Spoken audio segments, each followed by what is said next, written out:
E após o julgamento no plenário virtual, o Supremo Tribunal Federal decidiu manter o pagamento do piso da enfermagem para funcionários públicos. Para entender melhor essa decisão, quais serão os impactos dela, conversamos agora com Marcos Vinícius Ottoni, diretor jurídico da Confederação Nacional de Saúde. Bem-vindo, obrigada pela entrevista, Marcos. Boa noite. Boa noite, Lívia. É um prazer estar aqui com vocês para discutir um tema tão relevante para a nossa sociedade como um todo. Então vamos lá. Quase que completamos um ano desde a aprovação no Congresso Nacional da PEC que estabeleceu o piso da enfermagem, até que o STF decidisse efetivamente pelo pagamento, mas com alguns critérios estabelecidos, como eu já trouxe a informação aqui antes de chamar você.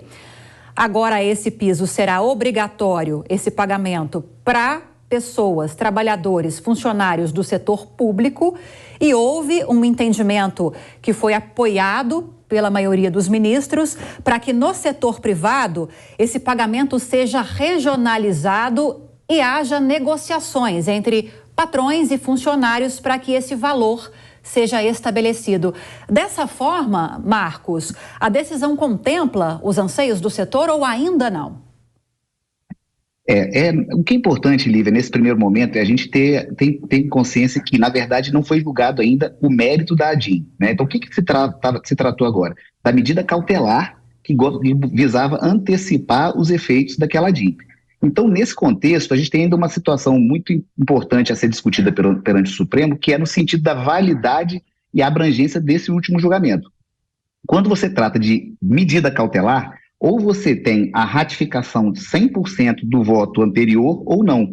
E o que a gente teve aqui nesse caso agora? A gente teve uma maioria que aceitou o voto do ministro Barroso no sentido de estender o setor público, principalmente o setor público federal. No que diz respeito ao setor público, estados e municípios e as entidades filantrópicas que contratualizam com os estados e municípios, elas vão poder pagar o piso da enfermagem na medida do valor que for receber. Então ainda não há uma garantia de que, de fato, o valor que essas entidades vão pagar seja o valor efetivamente do piso. Pelo voto do ministro Barroso, que obteve maioria nesse ponto, o valor será o valor que eles receberem. Quando a gente trata do privado, é que a gente ainda tem uma situação, uma discussão muito importante para ser travada. Como não se obteve maioria, qual é o entendimento pela Lei 9868, artigo 10? Retorna àquela primeira decisão do ministro Barroso. Porque nesse tema ela não foi ratificada, não teve uma maioria absoluta de ministros. Então, o que entendemos com base na legislação? É que para o setor privado, nem a questão ainda da negociação deve ser aplicada. Precisamos, então, agora que o Supremo, ao analisar o mérito, é que defina de fato se o setor privado vai ter essa questão da negociação coletiva e quais seriam os parâmetros para isso. Houve uma divergência de 4 votos, capitaneada pelo ministro Barroso, dizendo que tem que haver negociação coletiva e, caso não se consiga em 60 dias, aplica-se o piso. Por outro lado, o ministro Toffoli, capitaneado por mais 3 ministros, disse o seguinte: se não houver negociação coletiva, vai para dissídio para preservar a regionalização. Como nenhum desses 2 entendimentos alcançou a maioria absoluta, para esse tema, entendemos que volta àquela primeira decisão do ministro Barroso. Possibilidade que você citou, Marcos, de voltar a essa decisão que precisa ainda de mais esforço. Os ministros precisam se debruçar ainda mais na questão do mérito que você levantou agora. Quais são as expectativas? Esses pontos que não obtiveram essa maioria absoluta nessa discussão de agora finalizada na sexta, devem ser chancelados nessas próximas decisões ou não? E quanto tempo deve levar até que isso aconteça? Há uma previsão para isso? Então, a gente entende que, salvo se houver alguma mudança de voto de algum ministro, então se algum dos ministros que votaram agora ressalvar seu voto e aderir a alguma outra corrente, entendemos que essa tese, essa discussão vai vir no julgamento de mérito, que aí sim, quando todos os pontos que foram levantados na nossa ação vão ser debatidos lá perante o plenário do Supremo. Para nós, é muito importante que prevaleça a questão do respeito à negociação coletiva e à regionalização, para que a gente possa preservar a realidade de cada estado, para que possa ser negociados o melhor valor salarial tanto para a enfermagem quanto para a capacidade dos hospitais, e por isso a gente acredita e espera que o Supremo desenvolva e trabalhe nesse sentido para o setor privado.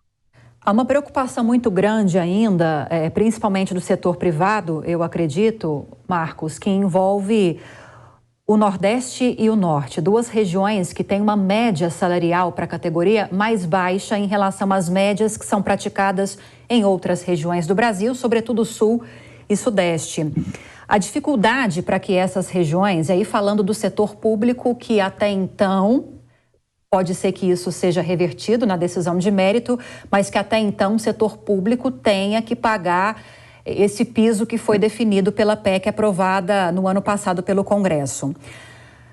Com base nessa regionalização e nessas negociações que também podem ser confirmadas em decisões futuras, como você explicou para a gente do STF, pode ser que haja uma diferença salarial muito grande entre aqueles profissionais que trabalham no setor público e os que trabalham no setor privado, porque o setor privado pode não conseguir atingir essa média que foi estabelecida, esse salário estabelecido, só que o setor público, eventualmente, tendo recursos para isso, da União, vai conseguir pagar. Há essa preocupação de haver uma diferença muito grande salarial nos dois setores? Lívia, há sim, e até com base em algumas manifestações de ministros do Supremo, sempre que se trabalha piso, há esse risco de você, em piso nacional, de você não respeitar as regionalidades e aí gerar distorção entre estados. Mas também há esse risco de você, ao criar um piso que vai ser aplicado para público e para o privado, vai decorrer de alguma negociação, para que há um risco de haver essa distorção. Porém, o que entendemos que seja o mais saudável é que se respeitem as realidades de cada estado, de cada município, para que a gente evite distorções, evitem problemas no sistema de saúde como um todo. Então, se você acaba impondo um valor também, por outro lado, para poder tentar trazer equidade, você corre o risco de gerar consequências muito desastrosas, seja para a empregabilidade, seja para a assistência. Por isso que sempre se defendeu que a lei de mercado e a lei da livre negociação, patrão e empregado, ela é mais salutar nesse tipo de aspecto tão sensível quando se trata, por exemplo, da enfermagem. Agora, falando do setor público, Marcos, o governo disponibilizou, e isso já está no orçamento da União, recursos da ordem de 7 bilhões de reais justamente para ajudar no pagamento desse piso para o setor público, como ficou definido, pelo menos por enquanto, pelo STF. É um valor suficiente para atender às necessidades de todo o Brasil, levando-se também em consideração essa questão que envolve Norte e Nordeste principalmente, que são regiões onde hoje a média de salários é muito mais baixa em relação a outras regiões. Para se alcançar esse valor estabelecido, vai ter que ter um aumento significativo nas despesas, imagino, né? Não, Lívia, esse é um problema muito grave, viu, que tem acontecido. Porque, primeiro, já se tem a consciência de que os 7,3 bilhões não é suficiente para se arcar com esses valores. Outra questão que a gente percebeu, tendo contato com a Frente Nacional dos Prefeitos e a Confederação Nacional dos Municípios, é que diversos municípios sequer receberam, estão para receber recursos. Os critérios de distribuição e de cálculo de quanto seria a força de enfermagem de cada estado, de cada município, de quanto teria que pagar para cada filantrópico, está muito distante da realidade. Pra você ter uma ideia, as primeiras bases, as primeiras referências para chegar a 7,3 bi foi a RAIS de 2021.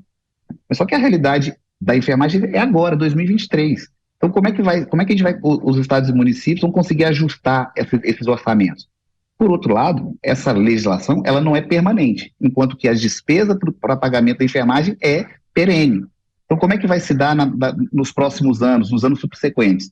Essa é uma preocupação que também impacta muito fortemente o setor público e que ainda não está contemplado. Tanto é que até hoje não se pagou, não se repassou os recursos.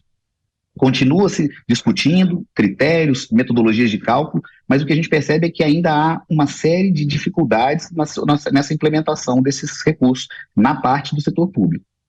Ok, a gente segue acompanhando então os futuros desdobramentos dessas discussões. Conversamos com Marcos Vinícius Ottoni, diretor jurídico da CN Saúde, da Confederação Nacional de Saúde. Marcos Vinícius, bem-vindo sempre, obrigada pelas informações, bom fim de semana. Eu que agradeço, Lívia. É um grande prazer estar sempre com você. Boa noite. Boa noite.